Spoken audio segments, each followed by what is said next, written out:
Pero syempre, bago po tayo dumako sa ating mga may init na balita at mga issue, dito po muna tayo sa ating Food for the Soul and Food for the Spirit.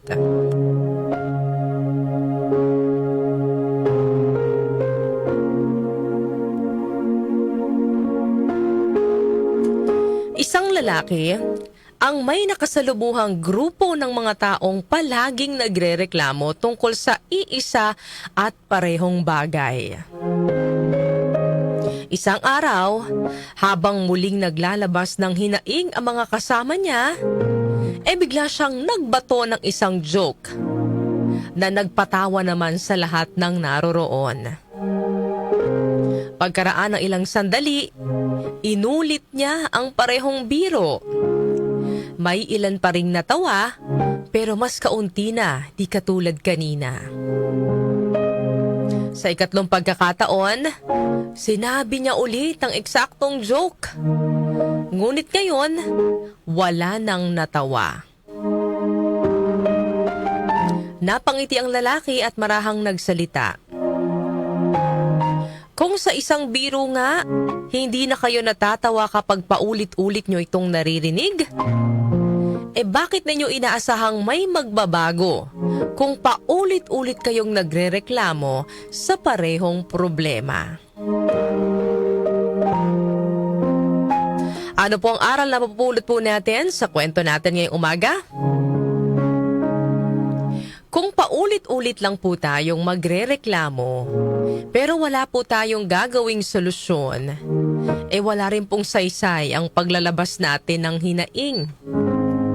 Sa una, oo, makaka-relieve na nalalabas mo yung sama ng loob mo, makakatulong yon para makagaan sa'yo, mawala yung bigat ng problema mo. Minsan kasi mga kanyusik, no, kailangan din natin yon. Yung pagrereklamo kasi minsan, nagiging outlet din natin para ma-release yung pagod, yung bigat na nararamdaman natin. Pero syempre, after mong magreklamo, kikilos ka pa rin, no?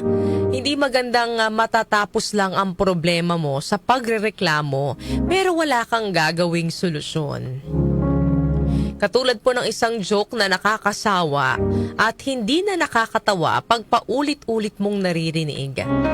Ang reklamo po na walang kasamang aksyon ay nauuwi lang sa pag-aaksaya ng oras at energy. Kung may problema, mas mabuting hanapan natin ang solusyon kaysa paulit-ulit na ireklamo. Kahit maliliit na hakbang lang para masolusyonan yung problema mo, ayos na yan kaysa puro lang po tayo reklamo.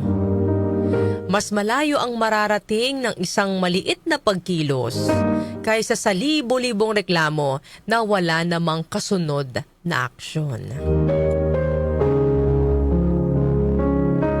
Sabi nga po sa Proverbs chapter 14 verse 23, all hard work brings a profit, but mere talk leads only to poverty. Madalas, kapag nahihirapan tayo o may nakikita po tayong mali sa paligid, mabilis tayong maglabas ng hinaing, madaling magreklamo, madaling magsabi ng dapat ganito o sana ganyan. Ngunit paalala po sa atin ng Proverbs chapter 14 verse 23 na hindi po sapat ang puro salita, ang mga ideya at hinaing gaano man kaganda o katama ay mananatili pong walang bunga kung hindi po natin sasamahan ng pagkilos.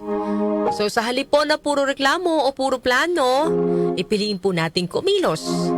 Ang tunay na pagbabago po at pagpapala ay dumarating hindi po sa paulit-ulit na salita, kundi sa matyagang paggawa at pananalig na gagabayan po tayo ng Diyos sa ating bawat hakbang. Yan po ang ating Food for the Soul and Food for the Spirit ngayong araw po ng Friday.